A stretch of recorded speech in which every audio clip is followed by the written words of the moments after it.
Hey guys, welcome back to my channel. So today we are going to learn about the abdominal part of the autonomic nervous system. If you are new here, make sure to subscribe and hit the like button and share it among your friends. So coming to the abdominal part of the autonomic nervous system, this includes the lumbar sympathetic chains. We have the lumbar sympathetic chains, and also we have the autonomic plexus.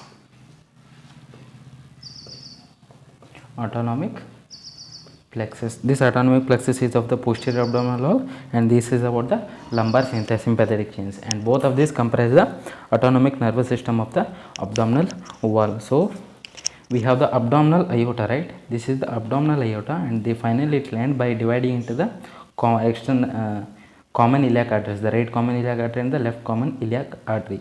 And from the abdominal aorta, it gives three main anterior branches, that is the celiac trunk, superior mesenteric artery and the inferior mesenteric artery. So we have the lumbar sympathetic chain, right? This lumbar sympathetic chain includes the L1, L2, L3, L4 as well as the L5 on the either sides. This is on the lumbar vertebra. So from each of these branches will come like this. From either side of the aorta. Same at the level of the L1, L2, L3, L4 and the L5. And we also have a plexus around the celiac trunk. Don't worry, I'll just describe it to you all around. This is the plexus around the celiac trunk, superior mesenteric, inferior mesenteric. These are the plexus. This is the combining plexus of them. I'll just describe it into you. Please stick to the video till the end, because this is going to be interesting and you are going to learn so much. So yeah, coming to the lumbar sympathetic chain.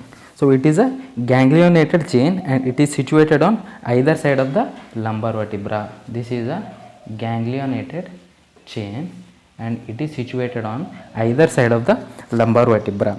And what you have to remember, this chain enters the pelvis in front of the ala of the sacrum beneath the common iliac vessels, and also it continues down the sacral sympathetic chain in front of the sacrum.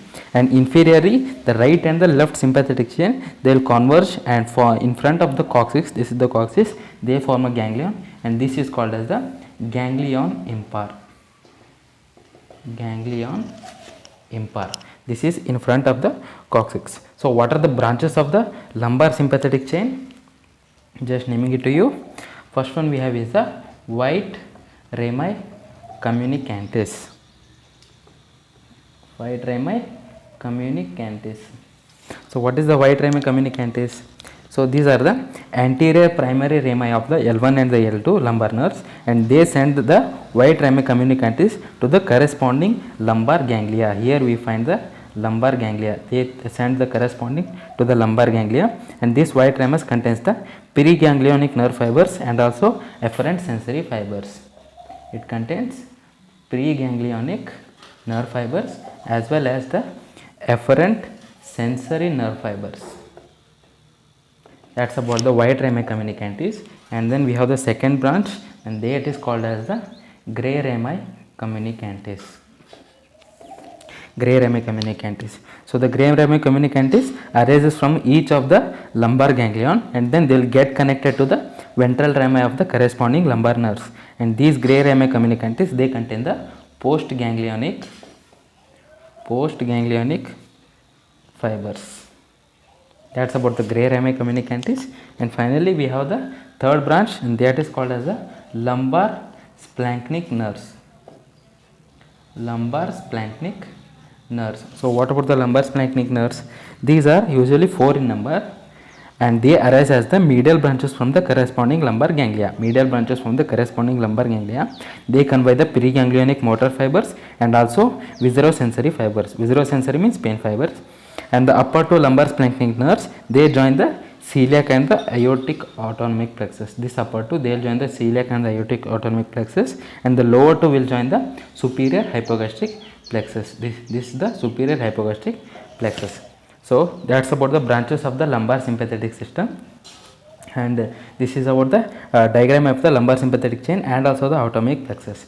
Now we will learn about the autonomic plexus of the posterior abdominal wall. So coming to the autonomic plexus of the posterior abdominal wall, it contains certain fibers, and what are those fibers that you need to know? It contains the preganglionic and the postganglionic sympathetic fibers. Preganglionic plus postganglionic sympathetic fibers, as well as it also contains the preganglionic parasympathetic fibers. It also contains visceral afferent fibers. Visceral afferent fibers. These are all the fibers containing the autonomic plexus, and these fibers, they form a plexus around the abdominal aorta, and the regional concentrations of these plexus, they form two well demarcated plexus, that is the celiac plexus. This complete is the celiac plexus, and we have the superior hypogastric plexus. This complete plexus that you are seeing, this is the celiac plexus, and finally they will drain down to form the, this is the superior hypogastric plexus. We will discuss about each one of them. Firstly, coming to the celiac plexus. So what about the celiac plexus? It is also called as the solar plexus. So this celiac plexus is located in front of the abdominal aorta, around the celiac trunk, and also around the origin of the superior mesenteric artery. And basically it is a dense network of the fine fibers which connect the two celiac ganglia. And what is the fiber in front of this celiac ganglia? The greater splanchnic nerves, which join the upper part of the celiac ganglion, and then we have the lesser splanchnic nerve which joins the aortico-renal junction. And what are the different branches of the celiac plexus that you need to know? One we have is the phrenic plexus.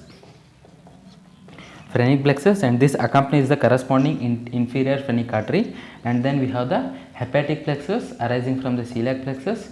This hepatic plexus supplies the liver. Then we have the left gastric plexus. And also we have the splenic plexus. Splenic plexus going to the spleen. We have the suprarenal plexus, renal plexus, suprarenal plexus going to the adrenal glands. Then we have the renal plexus going to each of the kidneys. We also have a testicular plexus, superior mesenteric plexus, and also abdominal aortic plexus. Testicular or ovarian plexus.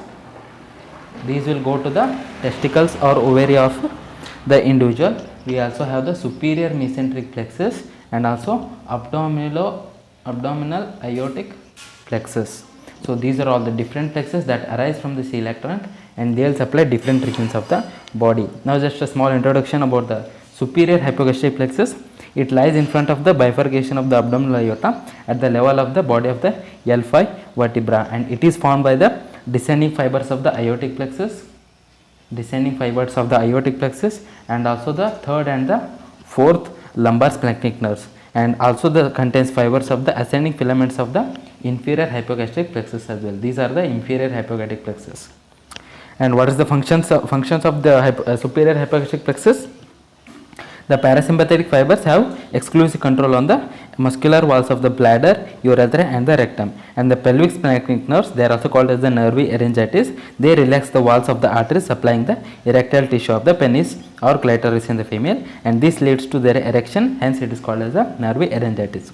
And coming to the sympathetic fibers, when stimulated, they cause the epididymis, vas deferens, seminal vesicle, and the prostate to contract, and also it will help in the emptying of their contents into the urethra, that is the ejaculation. And also they will constrict the internal urethral sphincter, which is involuntary in nature, to prevent the seminal fluid to enter into the urinary bladder. That's about the work of the superior hypogastric plexus. So thank you guys, thank you for watching. If you like the video, make sure to subscribe and hit the like button, and also share it among your friends. Thank you so much.